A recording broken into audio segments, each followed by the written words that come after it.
یا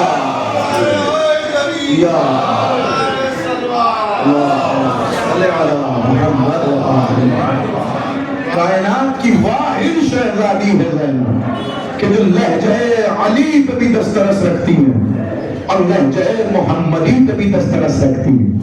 آپ نے غور کیا جناب علی اکبر کو سکھایا کس کا لہجہ؟ حسین قبلہ کسی کی خطابت نہیں ہے، مولا حسین کی تائید ہے. فرمایا کہ اشبہ الناس خلقا و خلقا و منطقا برسول اللہ، میرا بیٹا رسول کی طرح بولتا ہے. اچھا منطق کسے کہتے ہیں؟ عربی میں ہم اور آپ منطق کا معنی سمجھتے ہیں بولنا، نطق سے نکلا منطق، نطق کا معنی بولنا. لیکن عربی میں بولنے کے لیے تو لفظ کلام بھی آتا ہے. تکلم کلام، کلام کا معنی بولنا.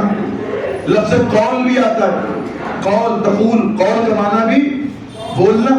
تو عربی میں جو اتنے سارے ورڈز ہیں بولنے کے لیے، آپ کلام کہہ سکتے ہیں، آپ تکلم کہہ سکتے ہیں، آپ قول کہہ سکتے ہیں، آپ تقول کہہ سکتے ہیں. لیکن کیا کہا؟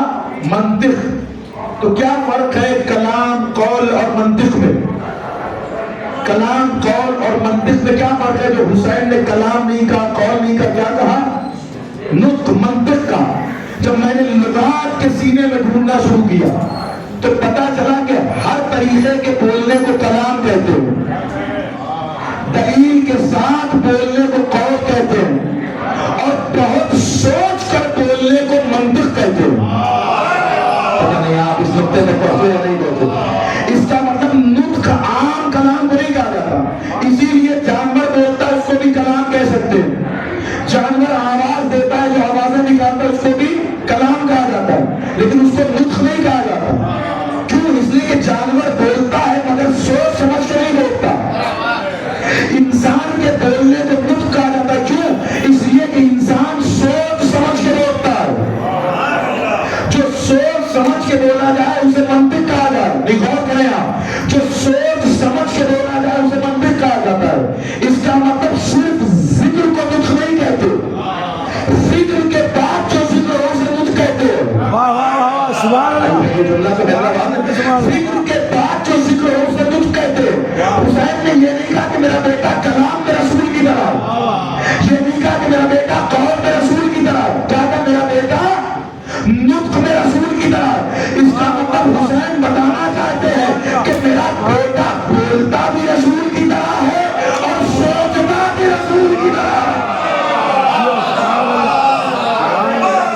میرا بیٹا بولتا بھی رسول کی طرح ہے اور سوچتا بھی رسول کی طرح ہے.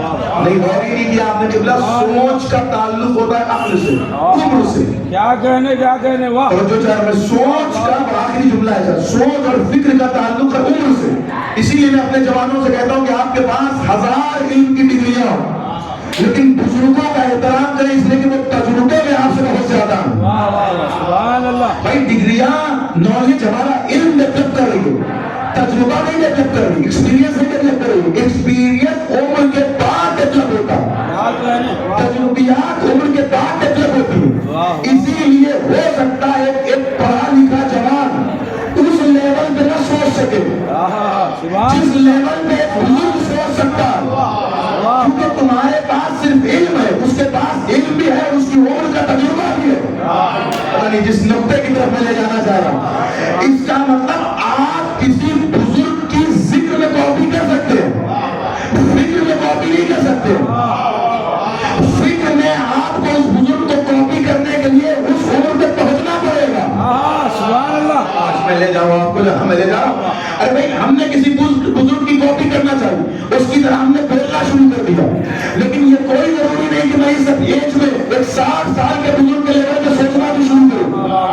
اس لیے کہ انہوں نے دنیا دیکھی ہے، ان کے پاس ایکسپیرینس ہے، انہوں نے تجربہ کیا ہے. اس کا مطلب یہ ہوا کہ یہ محال ہے کہ ایک 20 سال کا بچہ وہ سوچے کہ جو 60 سال کا بزرگ سوچ رہا ہے. اس کا مطلب ذکر میں کاپی ممکن ہے، فکر میں کاپی ممکن نہیں ہے. میں اس کاپی کا اردو کر دوں اور عربی کر دوں، اس کا مطلب ذکر میں آپ کسی کی شباہت لے سکتے ہیں، فکر میں کسی کی شبیہ نہیں ہو سکتے. مگر یہ کہ عمر کی اس منزل پہ پہنچ جائے کہ یہی تو زینب کا کمال ہے کہ جب علی اکبر کی تربیت کی تو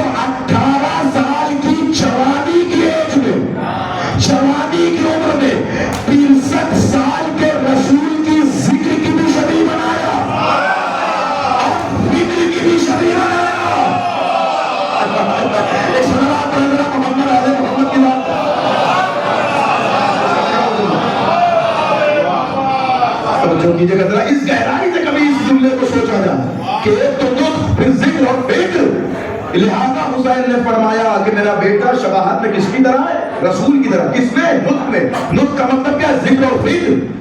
ممکن ہی نہیں ہے کہ 20 سال کا جوان فکری اعتبار سے 60 سال کے ضعیف کے برابر ہو جائے، مگر یہ کہ معجزہ ہو. مانو کہ زینب کی تربیت معجزہ ہے. تبھی تو ایک 18 سال کے جوان کو کیا بنایا؟ نطق میں شبیہ محمد بنا دیا.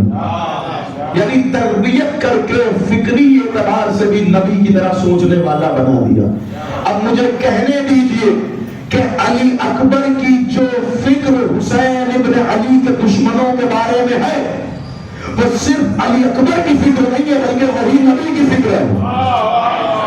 یہی ہے نا، اس لیے کہ علی اکبر وہی سوچ رہے ہیں جو رسول سوچتے ہیں.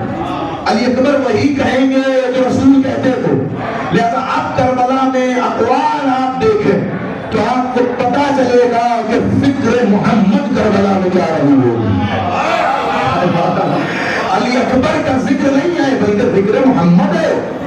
علی اکبر کی فکر نہیں ہے بلکہ فکر محمد ہے. اور ہم نے جب ذکر علی اکبر کو دیکھنا شروع کیا تو ہم نے دیکھا کہ جناب علی اکبر کی سب سے پہلی فکر یہ رہی کہ حسین کو ایک لمحہ بھی تنہا نہ چھوڑا دیں. آپ نے غور کیا؟ 18 سال کے جوان کا معاملہ، 18 سال کا جوان فکری طور پر اس منزل پر ہے. کیوں؟ اس لیے کہ معجزہ ہے صحابہ علی اکبر، فکر محمد رکھتے ہیں. اور یہ جملہ میرا جملہ نہیں، یہ تو آپ مقتل کربلا سے پوچھیں. جب جناب علی اکبر میدان کربلا میں آئے تو تمام فوج نے مل کر فرمایا کہ ارجع محمدن، کیا محمد پلٹ آئے؟ جو جملہ بتا رہا ہے کہ ان میں بات ایسے تھے جن کے ذہن میں نبی کی تصویر محفوظ تھی. ابھی تو فرمایا نا کہ کیا نبی پلٹ آئے؟ جب حسین ابن علی کے بیٹے نے نقاب کو پلٹا ہے تو آگے بڑھتی بعض فوج پیچھے ہٹ گئی کہ یہ تو نبی کا سراپا ہے، ہم سے کیا مدد کرو، کیا ہم نبی کی تصویر پہ تلوار اٹھائیں؟ اللہ اکبر. لیکن انہیں میں کچھ ایسے بھی تھے کہ جنہوں نے پھر تقریریں کرنا شروع کی اور ایک ملعون نے ایک نیزے کو اللہ اکبر علی اکبر کے سینے کا نشانہ بنایا. مجھے کہنے دیجئے کہ مارنے والے نے نیزہ علی اکبر کے سینے کو نہیں مارا تھا بلکہ شبیہ محمد کی تصویر میں محمد کے سینے پر نیزہ مارا تھا. اللہ اکبر. کتنی محبت ہے حسین ابن علی کو علی اکبر سے کوئی بیان نہیں ہو سکتا.